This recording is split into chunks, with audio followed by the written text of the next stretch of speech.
그리스도 예수 안에서 사랑하는 새순 가족 여러분, 저도 직접 가보지는 못했지만 이란의 파사르가데라는 지역에 가면 오늘날에도 고레스 대왕, 성경에 지금 등장하는 고레스 대왕의 무덤이 있다고 합니다.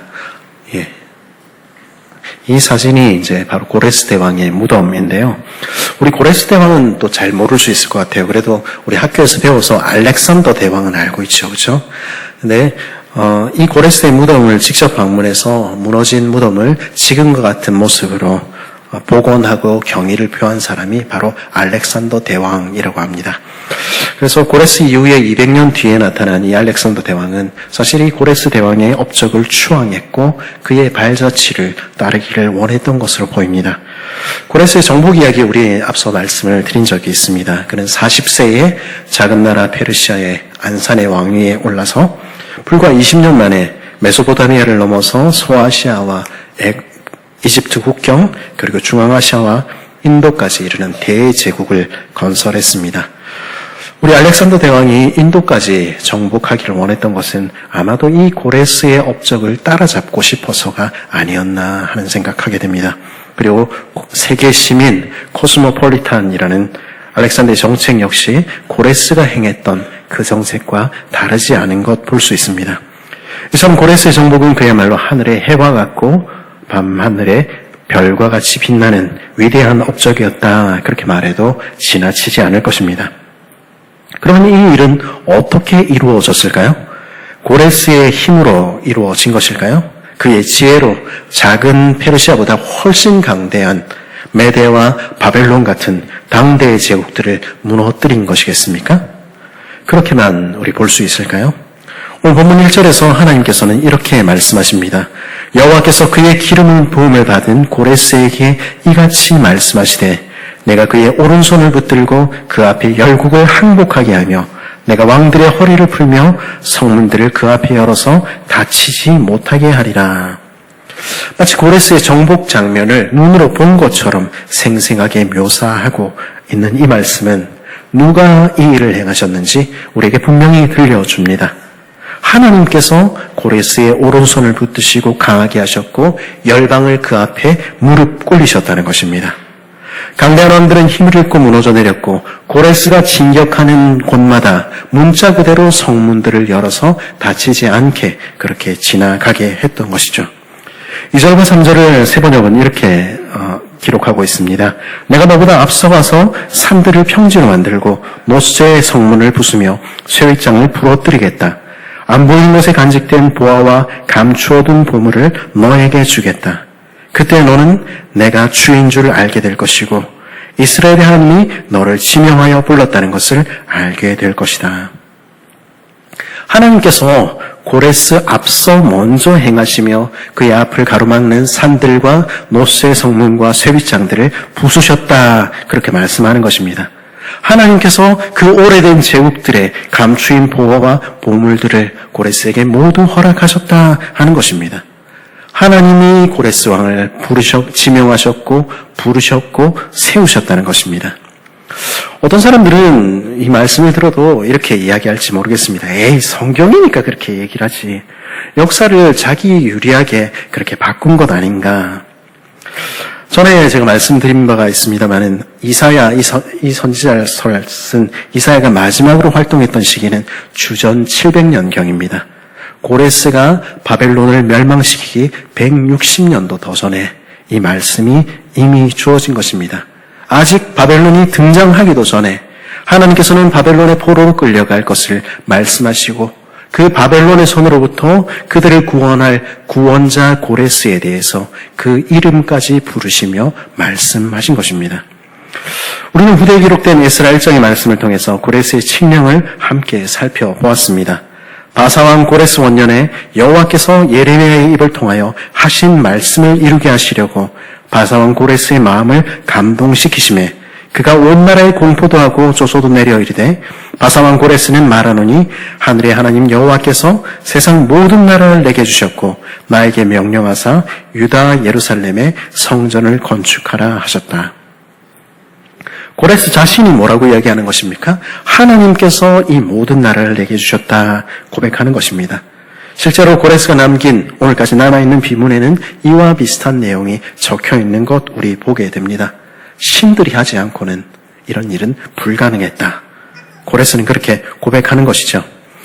이처럼 고레스의 정복은 그야말로 하늘의 해와 같고 밤하늘의 별과 같이 빛나는 위대한 업적이었습니다.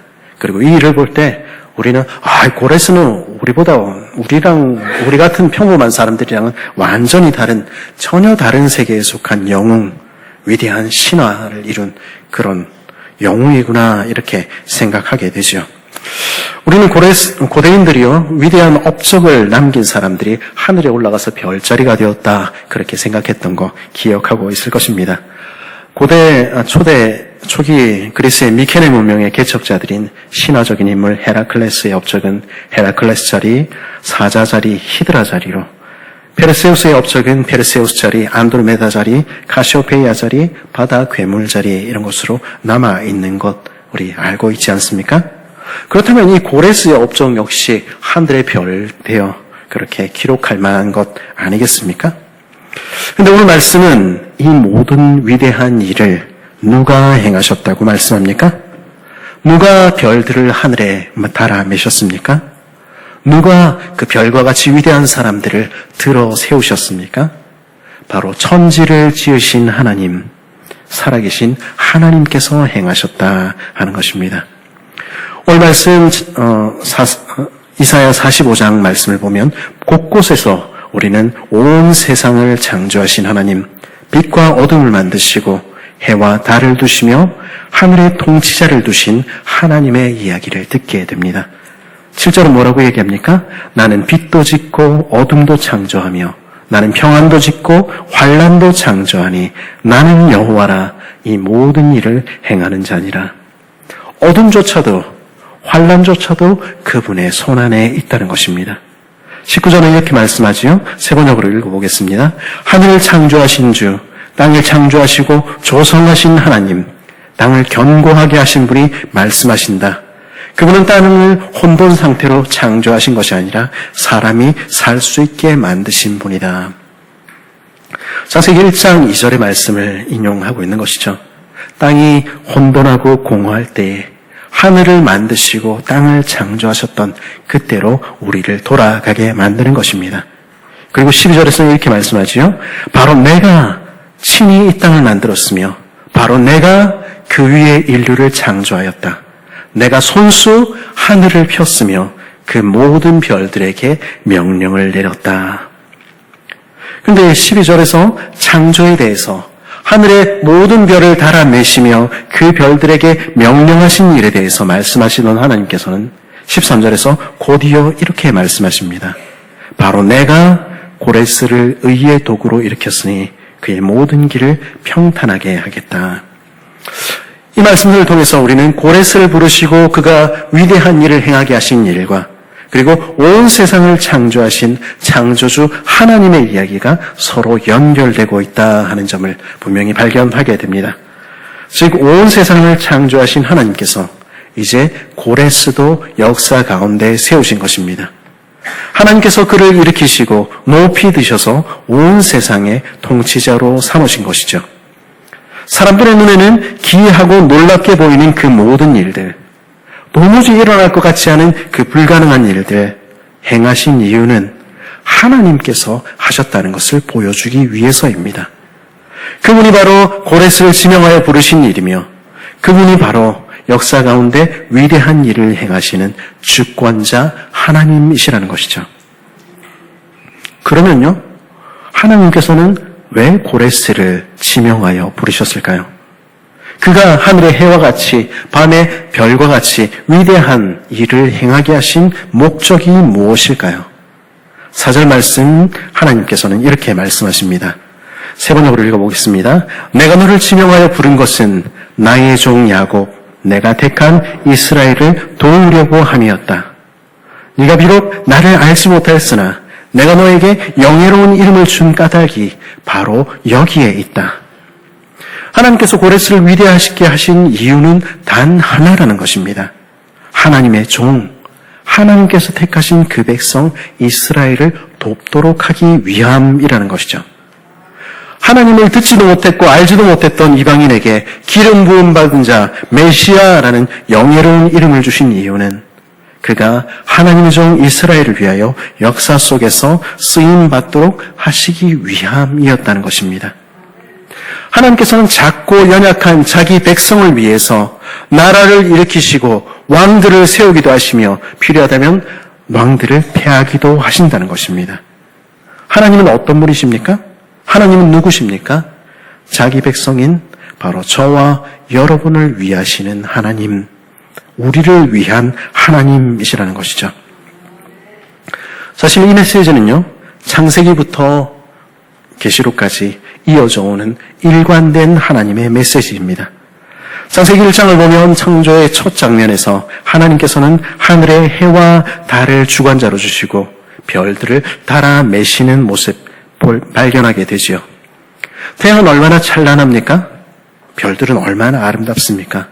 우리 일상 속에서 깨닫지 못하지만 태양이 없다면 우리 단 한순간도 존재할 수 없지요? 별들 역시 마찬가지일 것입니다. 근데 사실 창세기에 등장하는 이 태양과 별들은 단지 자연만을 의미하는 것이 아니라 이 세상을 다스리는 위대한 이들, 권력자들, 때로는 왕들과 같은 사람들을 상징하는 표현이기도 했습니다. 고레스는 얼마나 위대합니까? 그는 우리랑 다른 사람 같지요. 우리는 미국 대통령 트럼프의 한마디에 온 세상이 요동치는 모습을 보고 있지 않습니까? 그 권력이 얼마나 크고 영향력이 있는지 우리는 실감하는 것이죠. 그런데 하나님께서는 뭐라고 말씀하십니까? 온 세상의 주인처럼 보이는 그 대단한 사람들, 사실 하나님께서 우리를 위해, 우리를 돕도록 하기 위해서 세우신 피조물에 불과하다. 하나님 그렇게 말씀하시는 것입니다. 정말입니까? 진짜 그렇습니다. 저와 여러분은 작고 연약할지 모르겠습니다. 그러나 우리 하나님은 크신 하나님이십니다. 하나님께서는 그 백성을 위해서 역사를 움직이시고 온 세상을 오늘도 운행하시는 이스라엘의 하나님, 바로 저와 여러분의 하나님이신 것입니다. 하나님께서 그렇게 큰 일들을 행하시는 이유는 무엇입니까? 그것은 우리가 하나님을 알도록 하기 위해서입니다. 하나님의 백성인, 하나님의 자녀인 저와 여러분이 우리 아버지 하나님이 누구신지 정말로 깨닫기를 하나님은 간절히 원하시는 것입니다. 그래서 이 모든 큰 일을 행하시는 것이죠. 말씀을 준비하면서 특별히 우리 청년부 친구들 또 중고등부 친구들이 마음에 떠올랐습니다. 여러분은 정말로 하나님께서 살아계심을 믿고 계십니까? 그분께서 오늘도 바로 여러분을 위해서 아침에 해가 뜨게 하시고 밤에 달과 별이 운행되게 하신다는 사실을 알고 있습니까? 부모님의 신앙, 교회 친구들의 신앙 물론 중요하지요. 그러나 그것들은 어디까지나 부차적인 것입니다. 여러분 자신이 주님 앞에 홀로 서서 여러분 자신이 하나님을 만나야 되는 것입니다. 여러분을 위해서 온 세상을 창조하신 하나님, 여러분을 사랑하시며 오늘도 여러분에게 말씀하시는 그 하나님을 여러분 자신이 만나야 되는 것입니다. 하나님은요, 그것을 간절히 원하십니다. 그래서 하나님께서는 때때로 역사 가운데 우리로 부인할 수 없는 증거들을 남겨두시기도 하는 것입니다. 고레스와 같은 역사적인 인물들, 인간이 도무지 부정할 수 없는 사건들을 통해서 하나님께서는 내가 살아있다, 내가 이 모든 것들을 다스린다, 그 증거를 우리에게 내미시는 것입니다. 그뿐만이 아니죠. 하나님께서는 우리 각자의 삶에도 때로는 찾아오셔서 우리에게 부인할 수 없는 증거들을 남겨주시기도 하시는 것입니다. 우리 삶에 일어나는 작지만 그러나 특별한 주님과의 만남의 경험들을 통해서 우리는 주님이 누구신지 어렴풋이라도 더 알아가게 되는 것이죠. 이 자리에 옆에 분들 보십시오. 이 자리에 계신 많은 성도님들, 그러한 하나님의 역사하심을 삶에서 크든 작든 직접 경험한 분들입니다. 그래서 우리가 주일 아침에 이 좋은, 늦잠 자기 좋은 날, 그쵸, 이 자리에 나와 앉아 있는 것 아니겠습니까? 사실 제가 목사라고 지금 요 앞에 서 있지만은 제가 처음부터 이러지 않았다는 거 여러분들이 잘 아시지 않습니까? 저는 어렸을 때부터 교회를 다녔지만 저절로 하나님을 믿고 사랑하게 된 것 아니었습니다. 저도 하나님 앞에서 철저히 부서져야 됐고요. 하나님께서 만나주시는 경험이 있어야 했습니다. 그래서 하나님께서는 제 삶에도 특별한 일들 보여주시기도 하신 것이죠. 전에 한번 말씀을 드린 적이 있는 것 같습니다만은 저는 1998년 8월 5일 결코 잊을 수 없습니다. 그때 저는 경기도 북부 의정부 근처 부대에서 군 복무를 하고 있었습니다. 근데 그날 새벽에 갑자기 5분 대기조 출동 명령이 떨어졌습니다. 급히 전투복을 갈아입고 총을 막 챙기고 있는데 상부에서는 그냥 반바지에 반팔 입고 신발만 신은 채 나오라 이렇게 지시가 떨어졌습니다. 무슨 일이지? 그날 하루 동안 의정부에 무려 450mm가 넘는 비가 쏟아졌습니다. 나가보니까 벌써 연병장에는 허벅지까지 물이 차 있었습니다. 산사태의 위험이 있으니 산 아래 적재창고에 가득 차 있는 고압 산소 탱크들을 급히 안전한 곳으로 옮기라는 명령이 떨어진 것입니다. 이만한 산소통 아시는지 모르겠는데요. 평소에 무거워서 들지도 못하고 겨우 굴려서 나르는 산소통이었는데 허벅지까지 차오른 물속에서 그거 옮기는 거 죽을 맛이었습니다. 한 통, 두 통, 그 마지막 가스통까지 힘겹게 옮기고 나니까 온몸에 힘이 빠졌습니다. 그래서 저는 마지막으로 창고에서 나와서 얼마쯤 걸어가서 무릎을 짚고 헉헉거리며 숨을 고르고 있었습니다.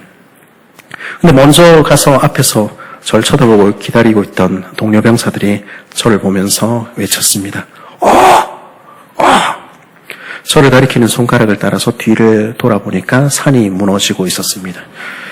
제가 1분 전까지 들어있던 창고는 흙에 덮였고 무너진 토사와 쓰러진 커다란 나무들이 바로 제 발 뒤 1m도 되지 않는 곳에 멈춰 있었습니다. 지금 폭우가 와서 전국적으로 많이 이제 사고가 나고 많은 분들이 돌아가시고 계시죠. 그날 내린 폭우로 인해서 제가 어제 이제 자료를 찾아보니까 경기도 북부를 중심으로 전국적으로 그날 300명 이상이 사망했습니다. 호우가 지나간 후 의약품을 보급하기 위해서 트럭을 타고 덕정병원, 일동병원, 군병원들을 방문했을 때 하늘에서 사망한 병사들의 시신을 수송하는 헬기들이 내려오고 있었습니다. 그 여름 내내 무너진 부대를 정비하면서 저는 빅터 프랭클의 인간이란 무엇인가라는 책을 반복해서 읽고 또 읽었습니다. 하나님께서 살려주신 것 같은데 내 삶의 의미가 무엇일까? 나는 그러면 무엇을 위해 살아야 될까? 질문이 제 안을 떠나지 않았습니다. 사람들은 행운이라 생각할지 모르지만 저는 알고 있지요. 하나님께서 또 한 번 저를 살리신 것이었습니다. 저는 한 번이 아니고 또 한 번 살리신 것이죠. 물론 이것을 일반화할 수는 없습니다.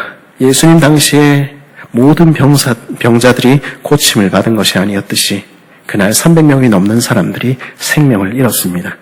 그리고 그것이 제가 무엇을 잘해서 그 사람들이 무엇을 잘못해서 벌어진 일이 아니지요. 우리는 이런 사건들에 나타난 하나님의 뜻을 다 이해할 수 없습니다.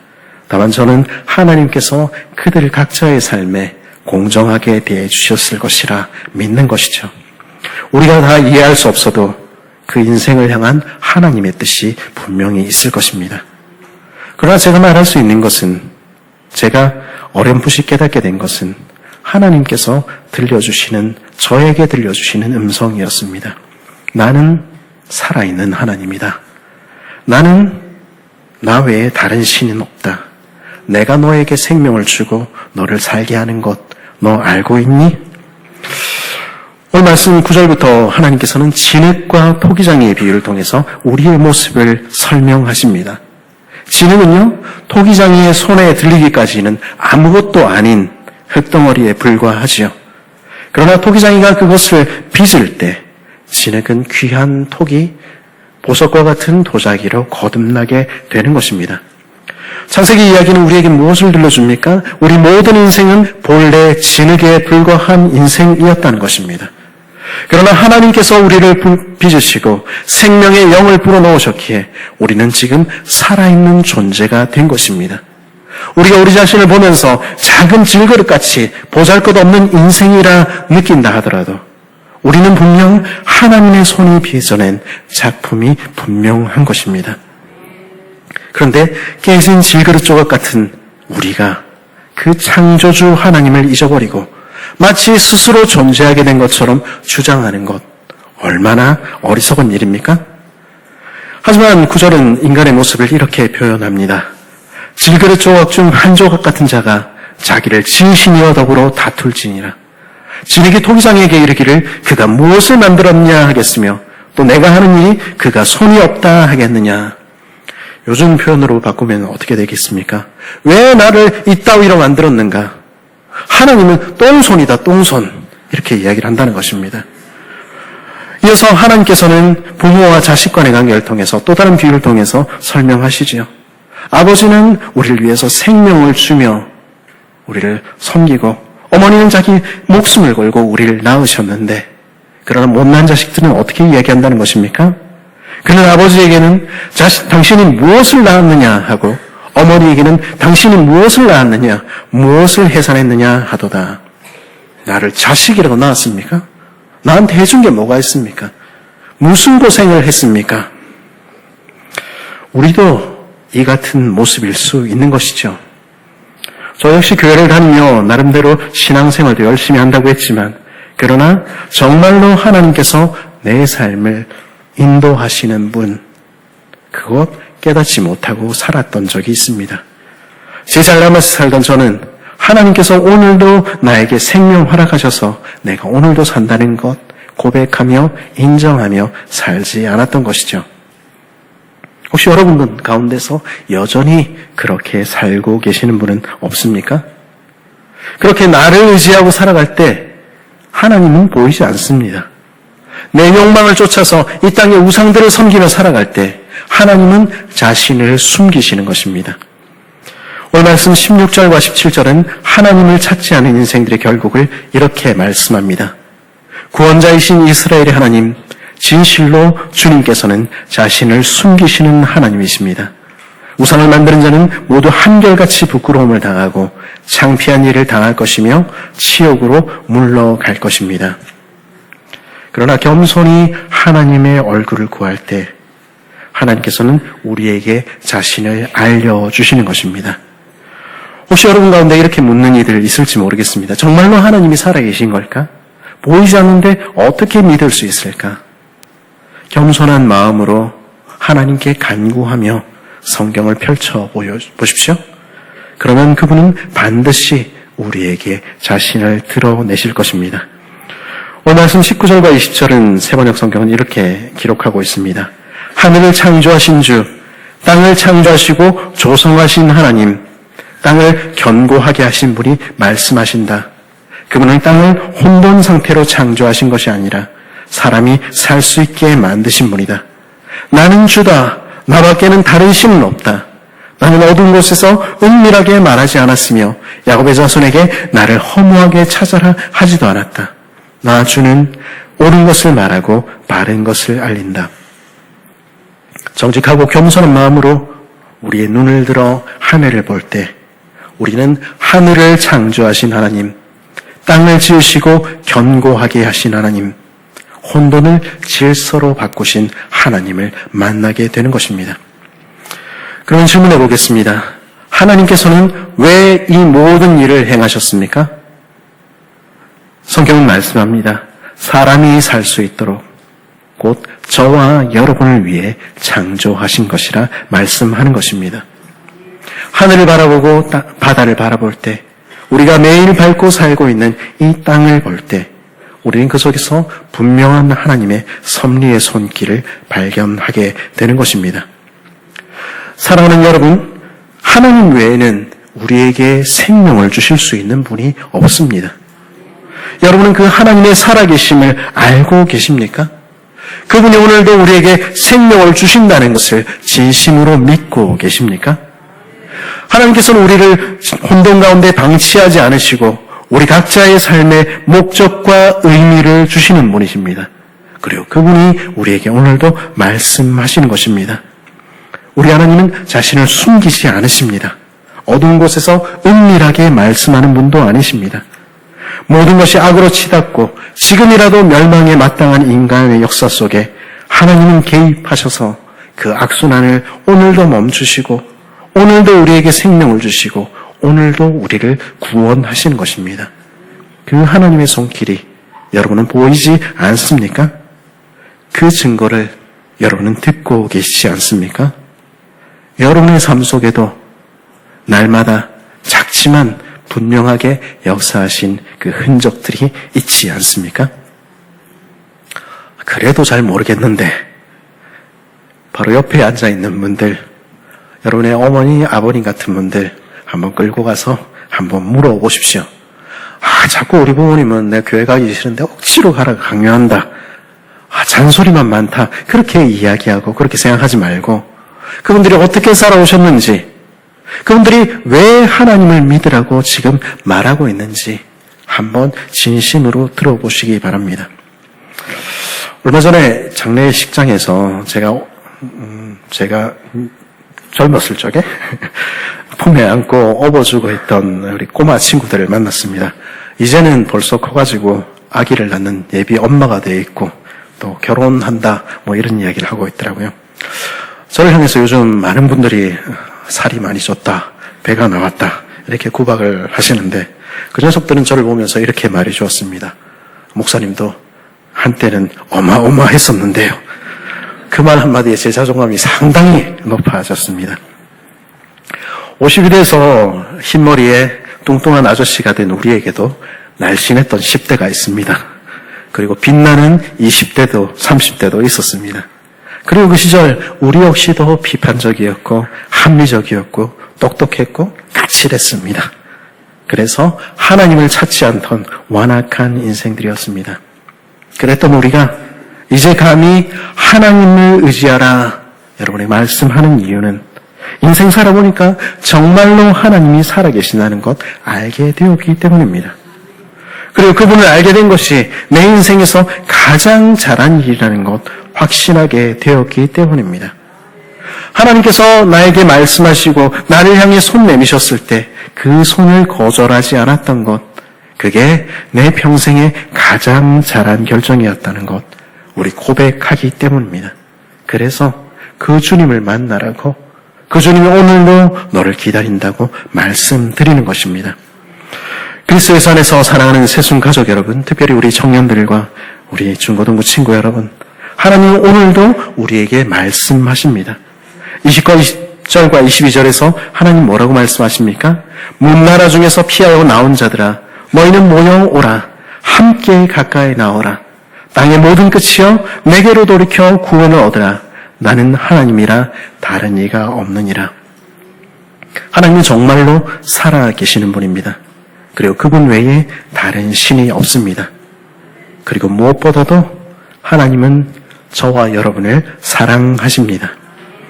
우리의 죄악에도 불구하고 우리의 연약한 모습에도 불구하고 하나님은 여전히 우리를 사랑하시며 우리에게 자신을 나타내십니다. 하늘의 해와 달과 별들을, 이 세상의 위대한 인물들을 바로 우리를 위해 만드셨고 역사를 우리를 위해 주장하시는 것입니다. 과대망상이 아닙니다. 우리 삶을 돌아보면 그 증거들이 분명히 있지 않습니까? 다른 사람은 모를지 몰라도 내 삶 가운데 역사하신 하나님의 작지만 특별한 이야기들을 우리는 가지고 있지 않습니까? 그리고 그 무엇보다도 확실한 증거를 우리는 가지고 있는 것입니다. 하나님께서 우리를 사랑하신다는 가장 확실한 증거, 바로 하나님의 아들 예수 그리스도가 우리를 대신해서 죽을 만큼, 우리를 대신해서 십자가에 달릴 만큼 그렇게 사랑하신다는 그 증거가 지금 우리 앞에 놓여 있지 않습니까? 하나님은 참으로 살아계시며 오늘도 우리를 사랑하십니다. 그리고 하나님은 바로 당신을 부르십니다. 정말로 우리의 눈을 열고 하나님을 바라볼 때 우리는 하나님의 일하심을 발견하게 될 것입니다. 정말로 고요히 귀 기울일 때 우리는 오늘도 우리를 위해서 말씀하시는 하나님의 세미한 음성을 듣게 될 것입니다. 그분은 오늘도 저와 여러분에게 말씀하십니다. 나는 너를 사랑해. 내게 돌아오렴. 그 주님의 손을 붙드는 여러분 되시길 바랍니다. 그리고 주께 지금이라도 돌아가는 우리 모두가 되기를 간절히 바랍니다.